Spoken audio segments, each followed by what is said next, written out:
Zamroni mewakili PMII, diangkat menjadi Ketua Presidium Kesatuan Aksi Mahasiswa Indonesia atau KAMI pada Oktober 1965. Ini menarik, sebab bukannya Mahbub Junaidi yang saat itu merupakan Ketua Umum PBPMII. Hal ini berbeda dengan PMKRI, di mana Ketua Presidium Pusatnya juga duduk sebagai Ketua Presidium KAMI. Zamroni kemudian terpilih dalam Kongres ketiga PMII tahun 1967 tanpa kehadirannya. Hal ini semakin menegaskan kuatnya dominasi Subhan ZE yang anti Soekarno di tubuh PMII saat itu. Sementara Mahbub sendiri cenderung pro Soekarno. Dalam pandangan saya, Kongres tersebut adalah hasil konsensus dua faksi. Fahmi Saifuddin yang diangkat menjadi Sekretaris Jenderal sebelumnya mengambil posisi yang sama seperti Mahbub Junaidi. Zamroni telah melakukan banyak hal selama berorganisasi sebagai salah satu arsitek independensi PMII. Di kemudian hari, ia juga menjadi salah satu tulang punggung gerakan kembali ke Kitoh 1926. Sesungguhnya, bagaimana perjalanan dunia aktivis dan politik seorang Muhammad Zamroni? Simak tayangannya dalam video kita kali ini.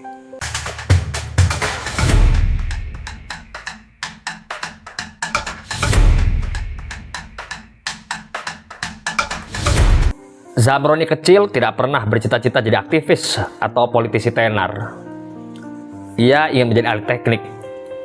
Berhubung tidak ada biaya, ia kemudian masuk ke sekolah yang ada beasiswanya. Ia melanjutkan studi tingkat SLTA di Jogja, yaitu Sekolah Guru Hakim dan Agama. Pada saat di Jogja inilah Zamroni sudah menjadi anggota Pandu Ansor dan kemudian diangkat sebagai Wasekjen Pucuk Pimpinan Ikatan Pelajar Nahdlatul Ulama atau IPNU. Ia kemudian melanjutkan pendidikannya ke PGAN atau Pendidikan Guru Agama Negeri Magelang dari tahun 1955 hingga 1958. Ia lanjut studi di jurusan pendidikan di IAIN Jakarta dan tidak lama kemudian menjadi pegawai madya Kementerian Agama. Saat itu, ia nampaknya sudah yakin dirinya akan menjadi seorang guru di Kementerian Agama. Namun, arah hidupnya berbelok tajam tatkala ia menjadi kader dan tokoh PMII di kampus tersebut. Karirnya melejit. Ia menduduki jabatan Ketua 1 Pimpinan Pusat PMII periode 1963 hingga 1967.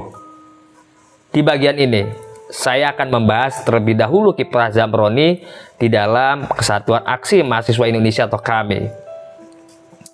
Maijen Syarif Tayyip yang merupakan Menteri Perguruan Tinggi dan Ilmu Pengetahuan menginisiasi dan memfasilitasi berdirinya KAMI pada tanggal 25 Oktober 1965 di rumah dinasnya. Soal sejarah KAMI pernah saya ulas di tayangan sebelumnya. Zamroni yang mewakili PMI dalam pertemuan tersebut bersama 3 orang lainnya dari PMKRI, Mapancas, dan Somal terpilih sebagai Ketua Presidium. Di dalam Ketua Presidium ini, Zamroni terpilih sebagai Ketua Periodik selama 6 bulan pertama. Pertanyaan menarik, kenapa Zamroni yang dipilih? Sebab ia mewakili PMII yang dianggap punya pelindung politik yang kuat, yaitu Partai NU saat itu. Sementara HMI sendiri yang turut hadir dianggap kehilangan bapak asuh, yaitu Partai Masyumi yang telah dibubarkan tahun 1960, sehingga dinilai lebih rentan. Saat itu juga masih kuat tekanan untuk membubarkan HMI.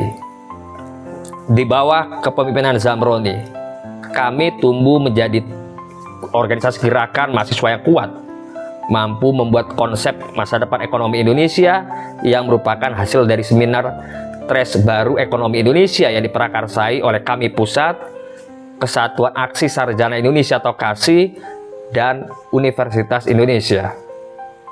Kemudian, Zamroni aktif melakukan konsolidasi KAMI secara masif ke daerah-daerah. Bahkan hingga ia pernah mengalami kecelakaan mobil dalam perjalanannya ke Serang, Banten.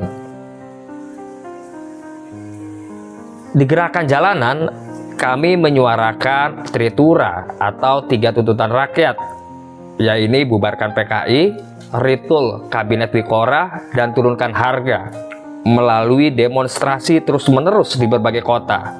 Setelah tewasnya Arif Rahman Hakim dan kekacauan dalam demonstrasi di depan istana pada 24 Februari 1966 saat berlangsungnya pelantikan kabinet, keesokan harinya kami dibubarkan oleh Bung Karno melalui Komando Ganyang Malaysia atau Kogam. Tokoh-tokohnya termasuk Zamroni kemudian diamankan oleh Kostrad dan Kodam Jaya.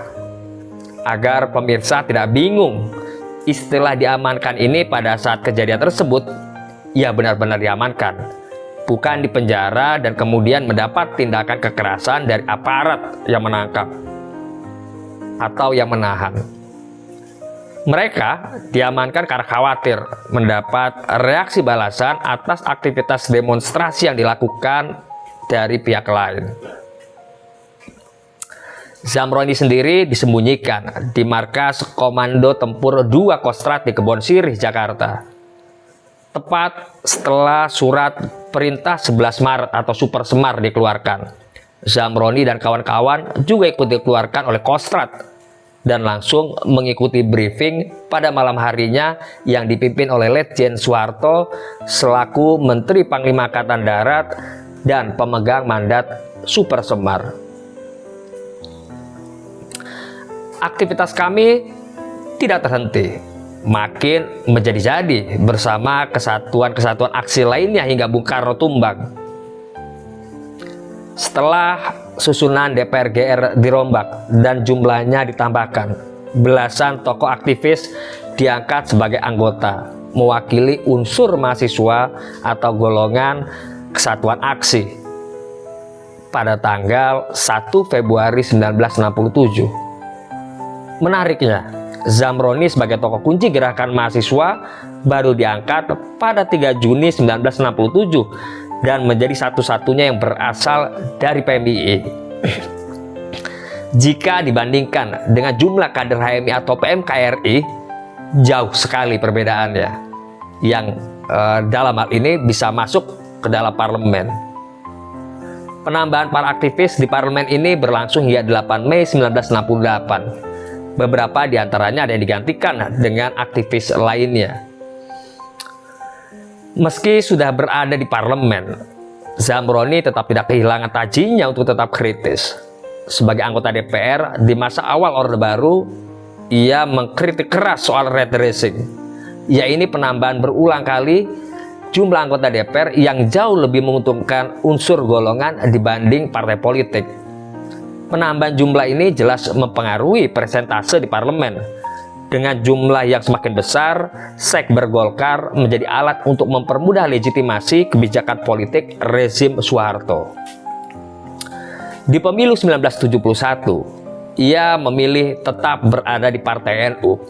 Rekan-rekannya di Angkatan 66 di kemudian hari banyak yang berkarir di Golkar dan menjadi teknokrat rezim Orde Baru. Di tahun yang sama dengan diangkatnya Zamroni sebagai anggota DPR, ia terpilih menjadi Ketua Umum PP PMII. Ia dipilih tanpa kehadirannya mengingat saat berlangsungnya kongres, ia sedang berobat di Tokyo, Jepang. Ia juga terpilih kembali dalam kongres keempat tahun 1970 yang berlangsung di Makassar. Selama menjadi Ketua Umum, Zamroni melakukan konsolidasi organisasi dengan membentuk berbagai lembaga dan badan Korps PMI Putri atau Kopri. Kemudian juga terlibat aktif dalam pembentukan Komite Nasional Pemuda Indonesia atau KNPI. Lalu yang paling fenomenal adalah mendorong independensi PMI melalui Mubes di Munarjati, Malang tahun 1972 yang kemudian dikukuhkan dalam Kongres kelima tahun 1973. Mulai saat itulah istilah pimpinan pusat diganti menjadi pengurus besar. Deklarasi independensi adalah imbas babak belurnya NU dalam pemilu 1971 ketika berhadapan dengan Golkar dan tentara. Energi PMII yang begitu besar dalam pemilu tersebut membuat aktivitas organisasi dalam hal kaderisasi dan pembinaan menjadi berantakan. Deklarasi independensi menurut saya menjadi inspirasi di kemudian hari menguatnya gerakan kembali ke Kitoh 1926 yang membuat NU tidak lagi menjadi bagian dari Partai Persatuan Pembangunan atau P3. Fokus kembali menjadi organisasi keagamaan dan sosial. Tahun 1967, selain menjadi anggota DPR GR dan Ketua Umum PP PMII, ia juga menjadi Ketua 3 PP GP Ansor hasil Kongres 1967 yang kala itu dinakodai oleh Yahya Ubaid. Kepengurusan ini berlangsung hingga 1980, masa-masa sulit di mana Ansor dan NU mendapat tekanan politik yang sangat kuat dari pemerintah yang kemudian menimbulkan semacam gejala NU fobia dan Ansor fobia di sebagian kalangan. Di pemilu 1971, Zamroni mencalonkan diri menjadi anggota DPR dari daerah pemilihan Jawa Tengah melalui Partai NU. Ia kemudian kembali terpilih di pemilu 1977 melalui P3 yang merupakan gabungan atau fusi dari beberapa partai Islam. Berikutnya di pemilu tahun 1982 saat banyak tokoh-tokoh NU terpental setelah de-NUisasi yang dilakukan rezim melalui Ketua Umum P3 saat itu Jaleni Naro. Ia justru kembali terpilih untuk terakhir kalinya. Meski aktif sebagai politisi, nalurinya sebagai aktivis tidak berubah. Ia pernah aktif di Lembaga Pendidikan dan Penerapan Ekonomi dan Sosial atau LP3IS bersama Dawam Raharjo dan Nono Makarim di tahun 1970-an. Di saat itulah, menurut dugaan saya, Zamroni yang membawa Abdurrahman Wahid atau Gus Dur ikut terlibat di dalam LP3IS sebagai peneliti. Sebab menurut pengakuan Dawam Raharjo, beberapa anak muda NU direkrut melalui Zamroni dalam program penelitian mengenai pesantren dan potensinya dalam pembangunan. Selanjutnya, kiprah Zamroni di PBNU. Ia menjabat sebagai Wakil Sekretaris Jenderal periode 1979 hingga 1984 di masa kepemimpinan Idam Khalid dan juga menjadi anggota Pleno PBNU periode 1984-1989 di bawah kepemimpinan Gus Dur. Kiprah paling fenomenalnya adalah ketika ia menjadi anggota Majelis 24 dan Wakil Ketua Tim 7 yang diketuai oleh Gus Dur tahun 1983 untuk merumuskan gagasan pemulihan Kitoh 1926. Gagasan yang kemudian mendapatkan momentumnya dalam Muktamar Situbondo 1984.